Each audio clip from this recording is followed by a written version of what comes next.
अस्सलाम वालेकुम everyone over here. आज का हमारा जो टॉपिक है हमारे लेक्चर का वो एफपीएससी टीजीटी 2023 जो मेल्स का पेपर हुआ था उसका जो पेडागोजी का जो पेपर है उसको हम डिटेल में डिस्कस करेंगे। पिछले वीडियो में जो हमारा इससे पिछला जो वीडियो था उसमें हमने डिस्कस किया था जो इंग्लिश का पोर्शन था। स्टेम नंबर 1 से स्टेम नंबर 20 तक हमने डिस्कस किया। इस वीडियो में हम डिस्कस करेंगे 21 to 100 जो एमसीक्यूज़ हैं, डिटेल में हम डिस्कस करेंगे।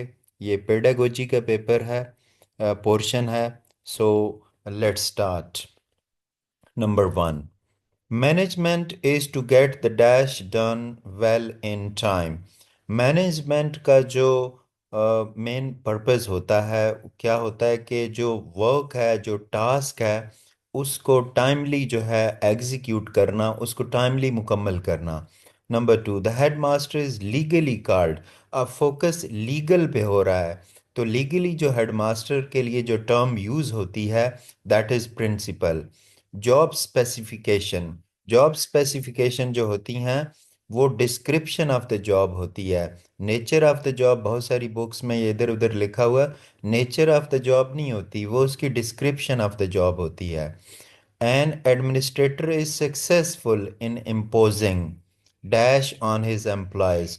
वो अपने एम्प्लॉयज़ को पनिशमेंट या और कुछ नहीं करता, बल्कि अपने जो ऑर्डर्स होते हैं उनको उसने क्या करना होता है, एनफोर्स करना होता है, इम्पोज करना होता है। A dominant principle is always a good. एक डोमिनेंट जो प्रिंसिपल होता है वो हमेशा जो है एक अच्छा कोऑर्डिनेटर भी होता है। Work is never done successfully when one is in fear. में भी काम हो जाते हैं लेकिन टेंशन में काम नहीं होता बंदे से। सक्सेसफुली कोई भी काम, कोई भी टास्क एग्जीक्यूट नहीं होता। A teacher told us to do better, कि टीचर ने हमें बताया कि हम क्या बेहतर कर सकते हैं। तो क्या कर सकते हैं जी बेहतर, कब कर सकते हैं, प्रेशर में हमें बेहतर काम करना चाहिए। ओके, नेक्स्ट है जी हमारा dash management is a basic function of school leadership. Time management बहुत ज़रूरी है स्कूल लीडरशिप में। Curriculum must be develop to see the needs of society. ठीक है, करिकुलम जो है इस तरह डेवलप होना चाहिए कि वो जो सोसाइटी की जो हमारी नीड्स हैं उनको फुलफिल करे। क्योंकि जो सोसाइटी में, जिस सोसाइटी में हम सरवाइव कर रहे होते हैं वहाँ पे जो हमारे प्रॉब्लम्स होते हैं, हमारी जो नीड्स हैं उस सोसाइटी के अंदर, उसको उस करिकुलम को ज़रूर फुलफिल करना चाहिए, उसको एड्रेस करना चाहिए। Dash must be the subject of our syllabus. इसमें फिजियोलॉजी और इस्लामिक स्टडीज़ दोनों होनी चाहिए। अब फिजियोलॉजी क्या है? Physiology is the scientific study of the function and processes of living organisms. Living organism की जो फंक्शन है और इसके जो प्रोसेसेस हैं उनको जब हम साइंटिफिकली स्टडी करते हैं तो दैट इज़ फिजियोलॉजी। जी नेक्स्ट है हमारा, by dash is meant to predetermine who will do, when to do and how to do. अच्छा, बहुत सारी बुक्स में बहुत सारे लोग इसको कंट्रोलिंग कहते हैं, that is absolutely wrong. Organising is the right option.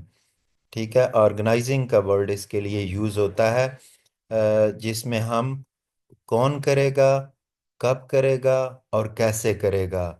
ठीक है, ये ऑर्गेनाइजिंग में होता है। The behaviour and conduct according to school norms and values is discipline. ये अथॉरिटी नहीं, डिसिप्लिन होता है। The role of head mistress और हेड मास्टर इज, ये सारे रोल होते हैं उसके, सुपरवाइजर, लीडर और controller. Seeking alternatives is the function of management. Directing must be consistent with all। ये डायरेक्टिंग में क्या होना चाहिए, ऑर्गेनाइजेशनल पॉलिसी भी आनी चाहिए, नेचर ऑफ द एम्प्लॉयज़ भी, जॉब डिस्क्रिप्शन, ये सब इसमें होना चाहिए। Detailed content of the subject is called. अब यहाँ पे बहुत ज़रूरी है इसको समझना कि सिलेबस और जो सिलेबस और कंटेंट, ये जो लिस्ट ऑफ टॉपिक होती है ना, लिस्ट ऑफ टॉपिक, कंटेंट और जो सिलेबस, ये सेम होता है। आपकी बुक में जो कंटेंट लिस्ट होती है ना, उसको लिस्ट ऑफ टॉपिक भी कहते हैं, उसको सिलेबस भी कहते हैं, और उसको आउटलाइन भी कहते हैं। इनकी जो डिटेल होती है ना, ठीक है, उसको हम क्या कहते हैं? कोर्स कहते हैं, कोर्स। ठीक है। और वो सिलेबस बिल्कुल नहीं होता, बहुत सारी बुक्स में सिलेबस लिखा हुआ है। और जो करिकुलम होता है वो क्या होता है कि जितनी भी एक्टिविटीज़ या जितने भी काम हैं जो हम स्कूल के अम्ब्रेला के अंडर होते हैं, या किसी भी अम्ब्रेला में के मतलब किसी भी इंस्टीट्यूशन के अंडर होते हैं, ठीक है, उसको हम करिकुलम कहते हैं। तो यहाँ पे थोड़ी कन्फ्यूजन ये बनती है कि जो कंटेंट की जो डिटेल है, अगर सही देखा जाए तो इसको हम नन ऑफ दीज लगाएंगे, क्योंकि करिकुलम तो एक ब्रॉड टर्म है। कंटेंट की जो सब्जेक्ट का जो कंटेंट होता है उसकी जो डिटेल होती है उसको हम कोर्स कहते हैं। लेकिन मैंने बहुत सारे एजुकेशनिस्ट से कंसल्ट किया तो वो कहते हैं यहाँ करिकुलम ही आना चाहिए, ट्रेडिशनली यही आता है। बट मैं इसके साथ एग्री नहीं करता। Detail of the content of the subject उसको हम कोर्स कहेंगे। तो मेरी ओपिनियन में यहाँ पे ये जो नन ऑफ दीज है, ये आना चाहिए। यानी नन ऑफ दीज आना चाहिए, और इसकी जो राइट ऑप्शन होगा वो कोर्स होगा। We may learn effectively sitting with parents और अलोन, दोनों तरीकों से हम सीखते हैं। To interpret from the text is comprehension, के कंप्रीहेंशन की जब हम इंटरप्रिटेशन करते हैं तो हम कंप्रीहेंड कर रहे होते हैं, हम समझ रहे होते हैं। द एलिमेंट्री स्टूडेंट्स में be more content with rewards, जब उनको रिवार्ड दिया जाता है तो वो बड़े कंटेंट होते हैं और मोटिवेटेड होते हैं। Adult education is not beneficial. Primary student जो होते हैं वो छोटी एज में होते हैं, वो जो उनके लिए जो अडल्ट एजुकेशन है वो मुनासिब नहीं होती। वो अडल्ट एजुकेशन जो है वो तालीम बालगा होती है, यानी बड़ों के लिए होती है, प्राइमरी स्टूडेंट के लिए नहीं होती। Which is the most reliable tool to have sentiments of the respondents. Sentiments जो होते हैं उसके लिए हम सेंटिमेंट्स के लिए जो हम रिसर्च की टाइप होती है या टेक्निक होती है वो क्वालिटेटिव होती है। ठीक है। Period from birth to 14 days, वो न्यू नेट पीरियड होता है। अब देखें इसकी नीचे मैंने डिस्क्रिप्शन लिखी है। Neonate refers to a newborn infant. ठीक है। Birth to 14 days, typically in the first 4 weeks of life. The term often especially refers to first 28 days। ठीक है। तो 28 डेज तक, तो 14 तक भी जो होगा वो न्यू नेट पीरियड ही होगा।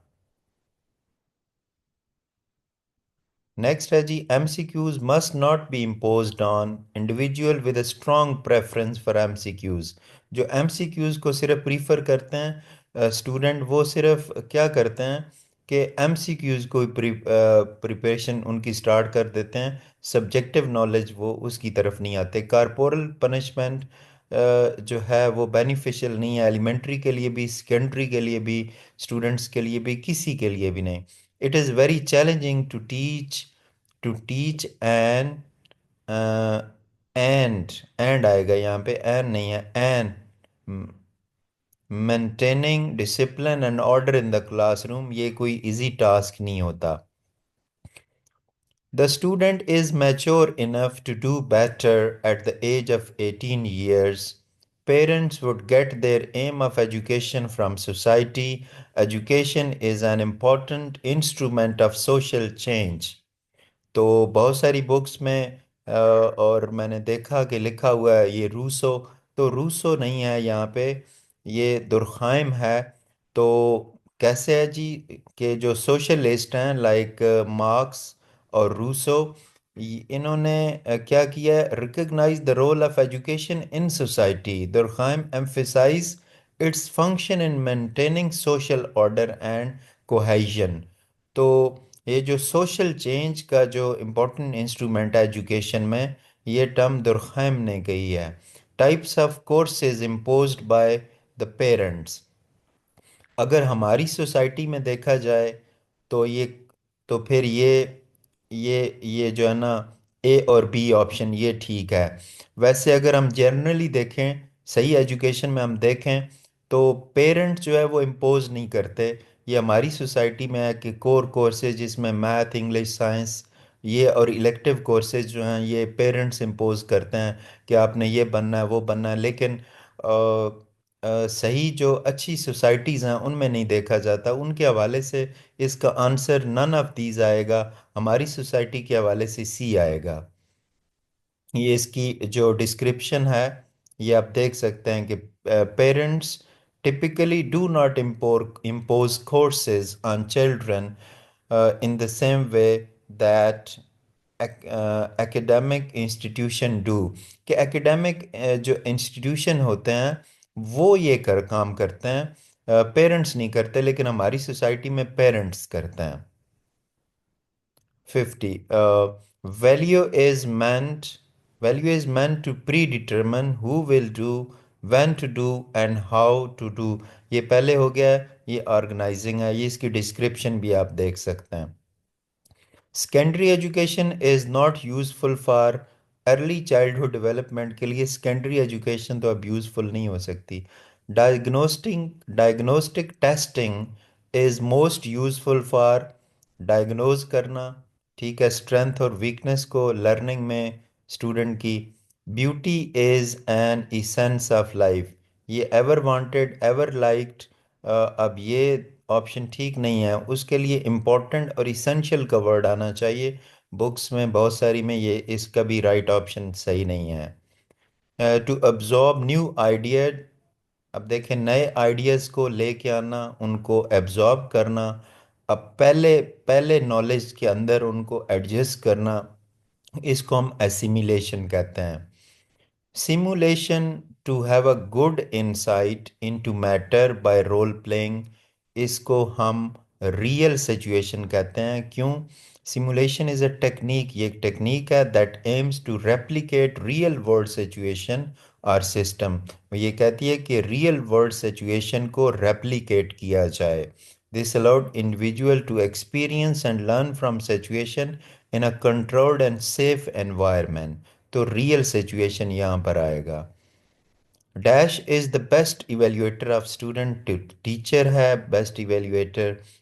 The activity method are highly useful in elementary and secondary schools। Dash of teacher highly contributes in classroom management. ठीक है, कौन सी चीज़ है जो क्लासरूम मैनेजमेंट में टीचर की सबसे ज़्यादा कंट्रीब्यूट करती है? तो उसकी पर्सनैलिटी की ट्रेड्स हैं, उसकी शख्सियत की खूबियां हैं। The ultimate source of Islamic education, वो और भी हैं लेकिन जो अल्टीमेट है, मेन है, वो कुरान है, कुरान पाक है। ठीक है जी। A student tends to drop out when he feels, ठीक है, एक बच्चा स्कूल छोड़ देता है जब वो इंसल्ट फील करता है और fear of failure. A C option है, यानी ए और बी दोनों हैं। एक्टिविटी इन्वॉल्व, एक्टिविटी में मेंटल और फिजिकल दोनों एक्शन उसमें आ जाते हैं। पेरिनियलिज्म आपको पता है ये ओल्ड फिलॉसफी है और ये एवर लास्टिंग रियलिटी पर बिलीव करती है।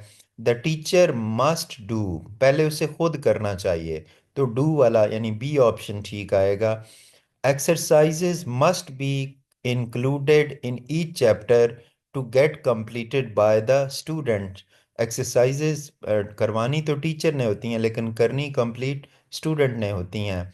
Class test must be conducted and marked, एक ही दिन उसी दिन जो है जिस दिन ये कंडक्ट हो टेस्ट, क्लास टेस्ट की बात हो रही है, और चेक भी उसी दिन होना चाहिए। CAI यानी कंप्यूटर असिस्टेड इंस्ट्रक्शन, ये बहुत ही इंपॉर्टेंट MCQ है। ये तकरीबन हर पेपर में मैंने देखा है कि आया हुआ है। How much knowledge is gained by writing, बहुत सारी बुक्स वालों ने इसको 91%।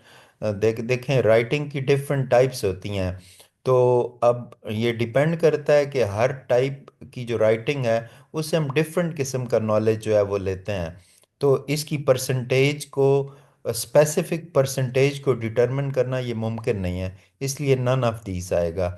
विच फिलॉसफी एडवोकेट्स, अगर आपने ये परसेंटेज ऑफ नॉलेज देखनी है तो मेरे यूट्यूब चैनल पे आप जाएं। तो आप देख सकते हैं वहाँ पे जाके नॉलेज की परसेंटेज कि हम सीइंग से कितना नॉलेज गेन कर सकते हैं, लिसनिंग से कितना करते हैं, स्पीकिंग से, मतलब सारा कुछ वहाँ पे ये परसेंटेज लिखी हुई है। Which philosophy advocates hands on experimental knowledge. तो ये प्रोग्रेसिविज्म की फिलॉसफी, जो कि प्रोग्रेसिविज्म की फिलॉसफी जॉन ड्यूई ने दी, ये कहती है कि हमें बच्चे को आप खुद काम करने दें, लर्निंग बाय डूइंग की फिलॉसफी। तो दोनों का आंसर यहाँ पे आ गया है। Cube root of one is one. A student potential is best evaluated.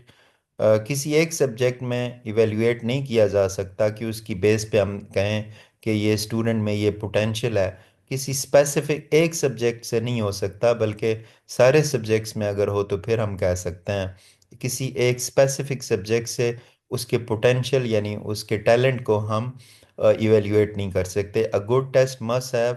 अब एक अच्छा जो टेस्ट है उसमें सिर्फ ये इनमें से एक चीज़ नहीं होनी चाहिए, उसकी और क्वालिटीज़ हैं टेस्ट की। सिर्फ इनमें से एक होगी तो वो ठीक नहीं है, हमारी बुक्स में ये इसका गलत लिखा हुआ है।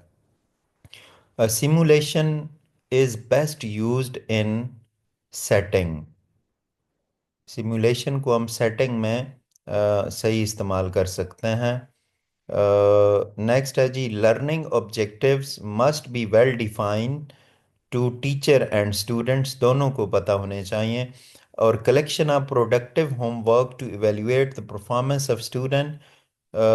अगर स्टूडेंट की परफॉर्मेंस देखनी हो, उसको इवेल्युएट करना हो, तो उसके लिए पोर्टफोलियो सबसे अच्छा है। जैसे बीएड में आपके 8608 में पोर्टफोलियो होता है, तो पोर्टफोलियो स्टूडेंट के वर्क का कलेक्शन होता है जो उनकी ग्रोथ, डेवलपमेंट और लर्निंग ओवर टाइम डिमॉन्स्ट्रेट करता है। We learn more from trial and error.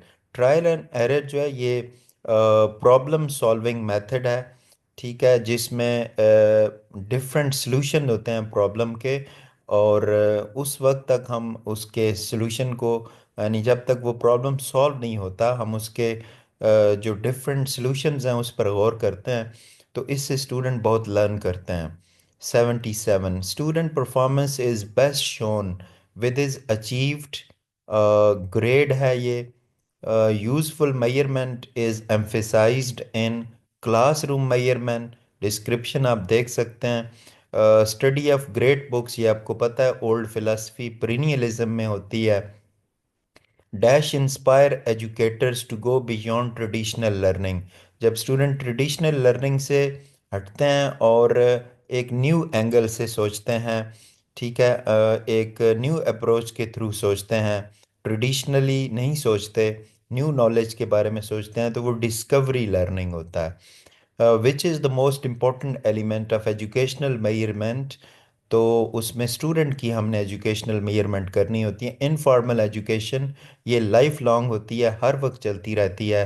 Private school जो हैं जुल्फ़िकार अली भुट्टो ने नेशनलाइज किए थे। डिस्ट्रिक्ट एजुकेशन अथॉरिटी यानी DEA, ठीक है, जो अब हर डिस्ट्रिक्ट में है, ये 2017 में इनको बनाया गया था। Dash are responsible for poor result. ना स्टूडेंट, ना टीचर, प्रिंसिपल, इनमें से हम सबको कह सकते हैं, लेकिन सिर्फ एक को हम नहीं कह सकते। The best method to measure teacher achievement ये है कि उसको ऑब्जर्व किया जाए। एन एलोक्वेंट टीचर जो है उसमें कोई एक खूबी इनमें से नहीं होनी चाहिए, क्योंकि जो एलोक्वेंट का मतलब होता है कि स्पीकिंग और राइटिंग में वो बड़ा, उसमें उसकी रवानी हो, उसे मतलब जो है बड़ी वो बड़ा एक्सपर्ट हो। तो इनमें तो CABC में वो कोई ऑप्शन नहीं है।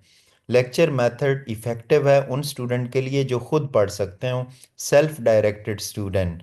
The process of learning to differentiate stimuli is called discrimination. अब जो है ना ये एक फंडामेंटल कॉन्सेप्ट है क्लासिकल कंडीशनिंग में, ठीक है, where an organism learns to distinguish between a condition, यानी कंडीशन स्टिमुलस में और अनकंडीशन स्टिमुलस जो है इसमें क्या करता है, डिस्टिंग्विश करता है।